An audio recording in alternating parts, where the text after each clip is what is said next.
Salut mes amis, bienvenue dans le cours d'aujourd'hui.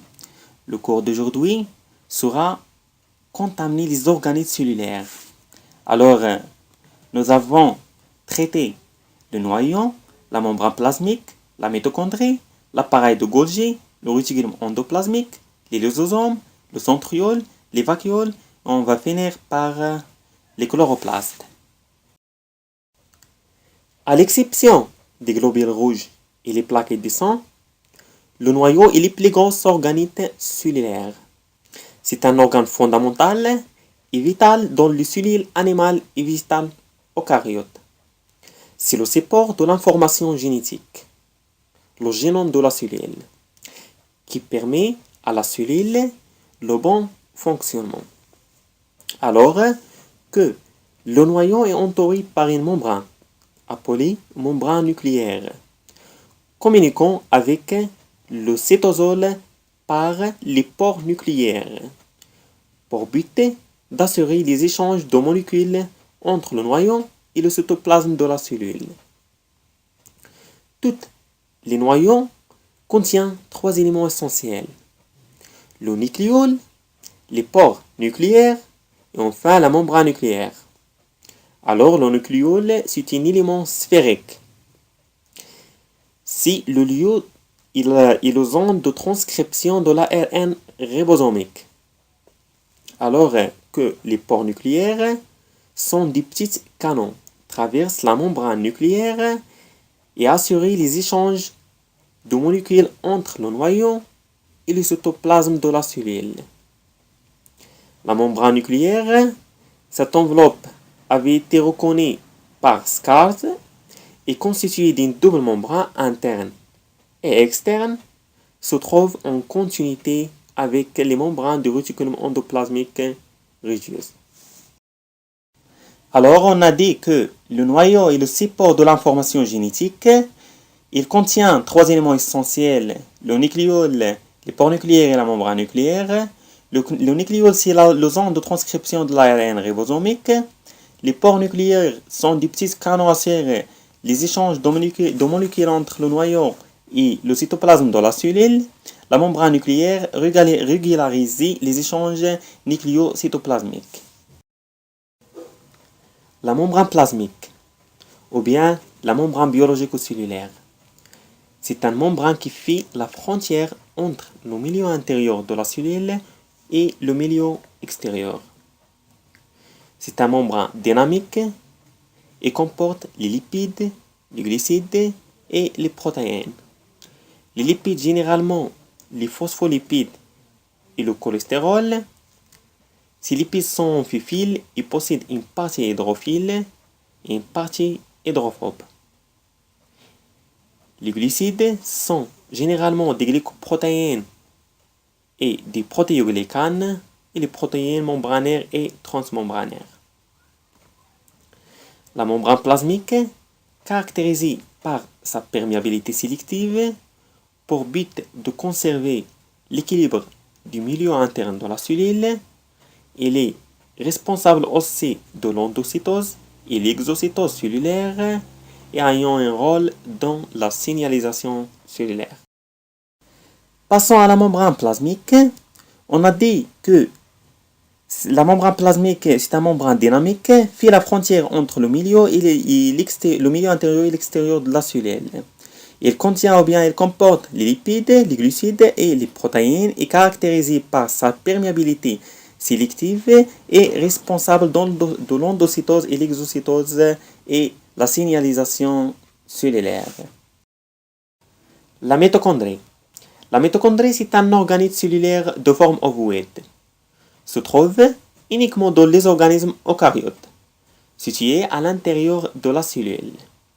Ils possèdent leur propre génome appelé l'ADN mitochondrial. Il est le lieu de la respiration cellulaire et par conséquent la production des énergies ATP pour assurer la survie de la cellule. La mitochondrie est constituée de deux membranes essentielles, une membrane externe et une membrane interne. Une membrane externe uniforme et continue comporte plus de 60 protéines et 42 lipides, riches en porine assure le passage des molécules inférieures à 10 kDa, alors que la membrane interne comporte plus de 80% des protéines et moins d'un 20% des lipides, porte les crêtes qui sont les usines de la respiration cellulaire. Il faut noter qu'il existe une deuxième fonction principale de la mitochondrie, c'est la participation active de l'apoptose de la cellule, c'est-à-dire le mort programmé de la cellule. Alors, en bref, la mitochondrie est le lieu de la respiration cellulaire ou usine énergétique de la cellule. La mitochondrie est constituée de deux membranes, une membrane externe et une membrane interne. Une membrane externe riche en porine et assurer le passage des molécules inférieures à 10 kDa, alors que la membrane interne comporte les crêtes qui sont les usines de la respiration cellulaire. L'appareil de Golgi, appelé aussi complexe de Golgi, c'est un organisme cellulaire avec une structure dynamique, constitué d'un ensemble de 4 à 8 saccules aplatées, présents dans toutes les cellules, bien sûr, sauf les bactéries. L'appareil de Golgi, c'est une structure avec deux faces, une face cis et une face trans, et une zone intermédiaire. Ce complexe possède 3 rôles essentiels. Le premier rôle, c'est les modifications post-traductionnelles des protéines issues de la réticulum endoplasmique. La deuxième, c'est la maturation et le stockage des produits synthétisés, c'est-à-dire les protéines et les lipides, par le réticulum endoplasmique. Et la troisième, c'est le transport des produits vers leur destination pour être utilisés par la cellule. L'appareil de Golgi est constitué d'un complément de saccules appelé dictysome. On distingue 3 rôles de l'appareil de Golgi. Les modifications post-traductionnelles des protéines issues de la réticulum endoplasmique, la maturation et le stockage des produits synthétisés et le transport de ces produits vers leur destination pour être utilisés par la cellule. La réticulum endoplasmique, c'est un ensemble de tubes et des canaux interconnectés, liés directement au noyau.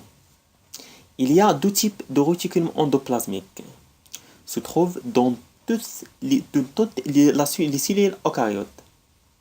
La réticulum endoplasmique lisse et la réticulum endoplasmique rugieuse ou bien granuleuse. La réticulum endoplasmique lisse ne porte pas ces membranes des ribosomes. Alors, ils sont le siège de la synthèse des lipides, généralement les phospholipides et des hormones stéroïdes, et le stockage de calcium. Alors que la réticulum endoplasmique rugieuse ou bien granuleuse porte à ces membranes les ribosomes.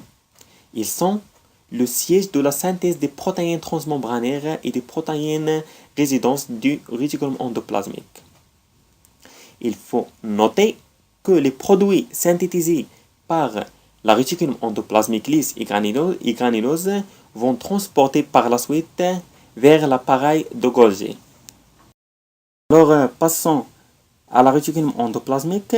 On a dit que la réticulum endoplasmique, c'est un ensemble de tubes et des canaux interconnectés liés directement au noyau.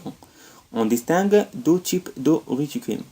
La réticulum endoplasmique lisse, ou bien entre parenthèses la synthèse du lipide, le lieu de la synthèse du lipide, et la réticulum endoplasmique rugieuse ou bien granuleuse, le lieu de la synthèse des protéines.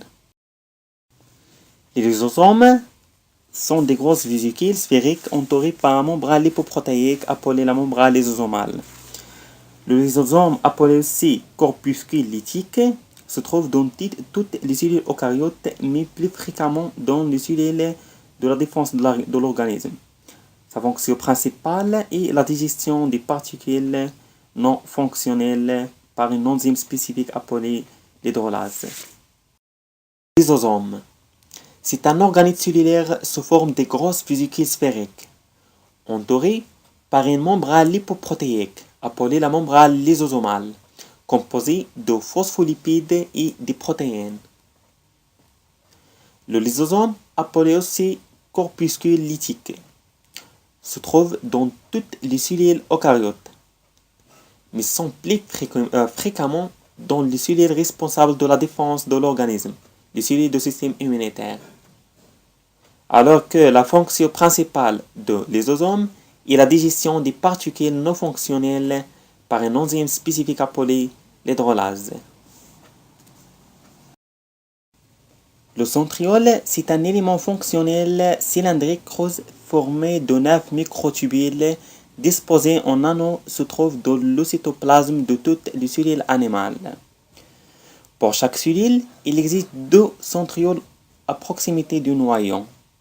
La fonction du centriole est la production des faisceaux pendant la division cellulaire. Il joue aussi un rôle dans l'organisation du squelette cellulaire.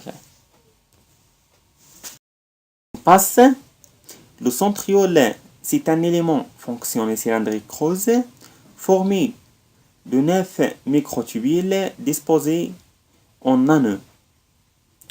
Pour chaque cellule, il existe 2 centrioles à proximité du noyau pour but de production des faisceaux pendant la division cellulaire et l'organisation du squelette cellulaire.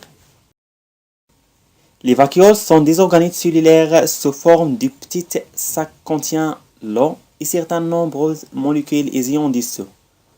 Les cellules animales contiennent des vacuoles sous forme de petits sacs.